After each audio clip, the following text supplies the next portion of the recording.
మా నాన్నగారితో బీరాలు పలికాను, నా బ్రతుకు నేనే బ్రతుకుతానని.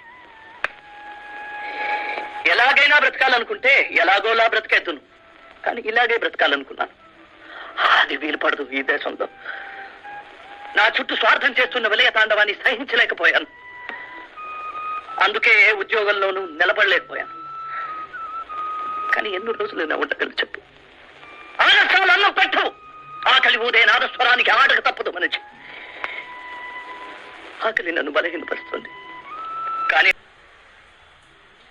మా నాన్నగారితో బీరాలు పలికాను, నా బ్రతుకు నేనే బతుకుతాను. ఎలాగైనా బతకచ్చు అనుకుంటే ఎలాగో బ్రతికేస్తుంది, కానీ అది వీలు పడదు మన దేశం.